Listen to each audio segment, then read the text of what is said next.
ছুটির দিনে সন্ধ্যাবেলায় কলিং বেলের শব্দে শেফালি বেগম খানিকটা বিরক্ত হলেন। তিনি ওঠার আগেই ছেলের বউ দিনা দরজা খুলে কার সঙ্গে যেন কথা বলছে। শেফালি বেগম খানিকটা বিরক্ত মুখে বের হয়ে আসলেন ঠিকই, কিন্তু তার মুখে চওড়া হাসি দেখা গেল। দাঁড়িয়ে আছে তার একমাত্র মেয়ে রুম্পা। সেই শেষ এসেছিল প্রায় 6 মাস আগে।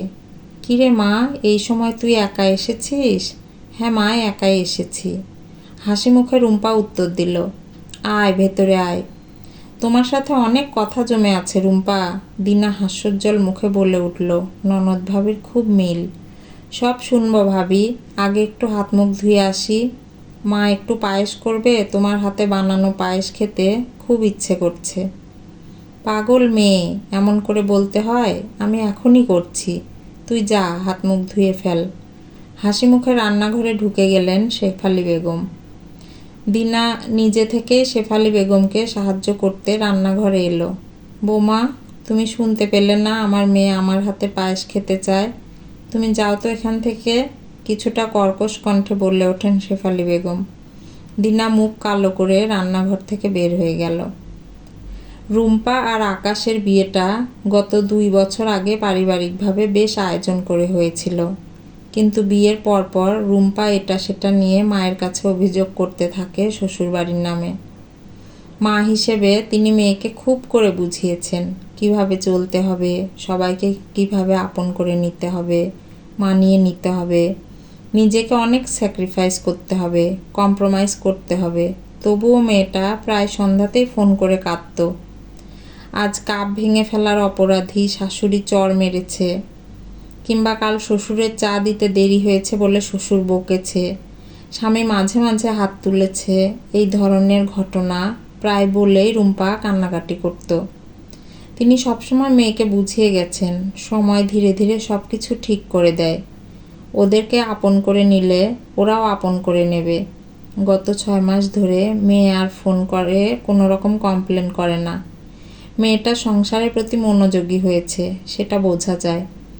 উল্টো শেফালি বেগম ফোন করলে 5-10 মিনিট কথা বলে এই কাজ আছে সেই কাজ আছে বলে হাসি মুখে মেয়ে ফোন রেখে দেয়।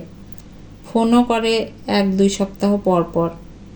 শেফালি বেগমের মুখে তৃপ্তির হাসি। যাই হোক, অবশেষে মেয়েটা মানিয়ে নিতে পেরেছে। ওই রকম ঝামেলা সব সংসারেই হয়।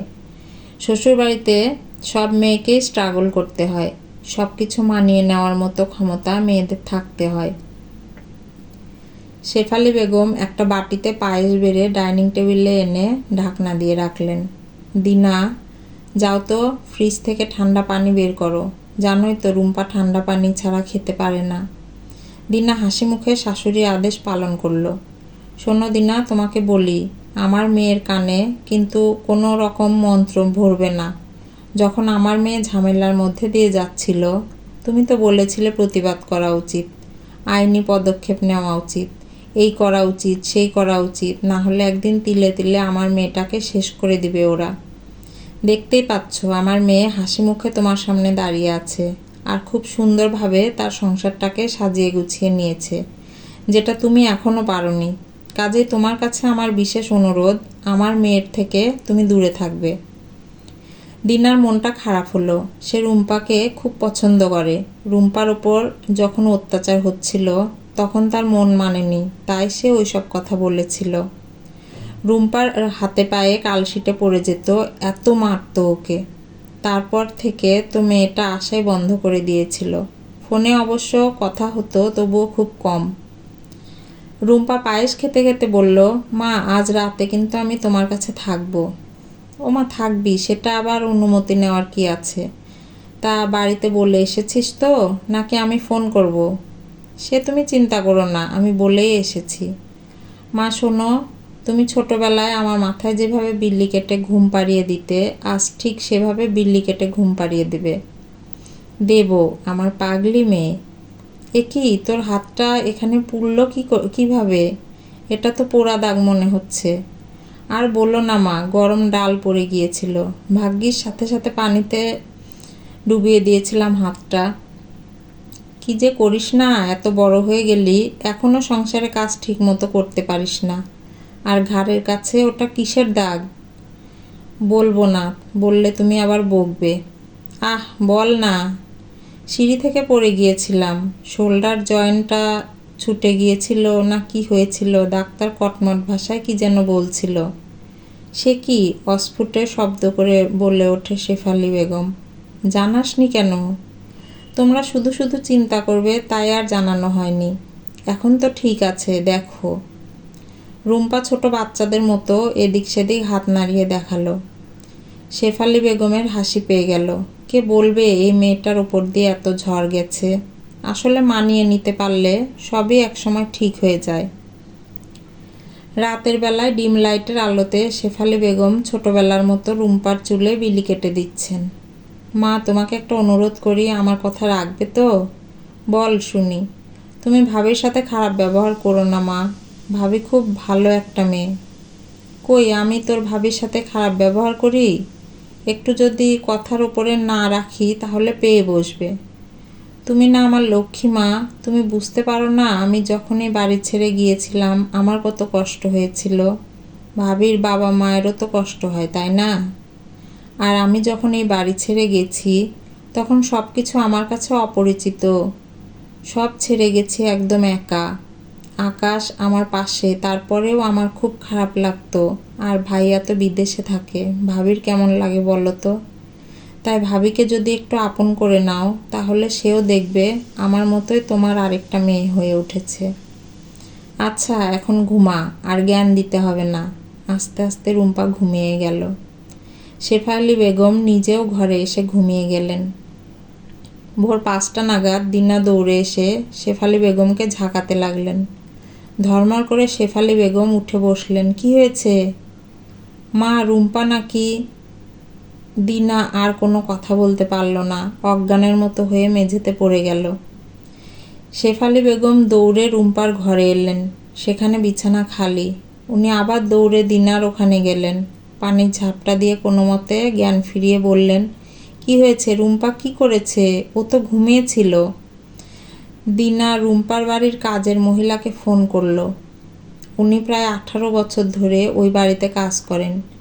একটু আগে ওনার ভাইপোর নাম্বার থেকে ফোন এসেছিল, ওনার নিজের কোনো নাম্বার নেই। ফোনের রিং হতেই শেফালি বেগমের কানে ফোনটা দিল দিনা।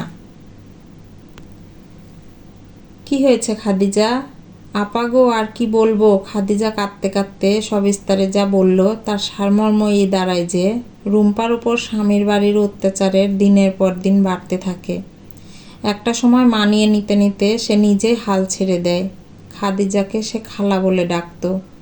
দুঃখ কষ্ট অনেক কিছু শেয়ার করতো।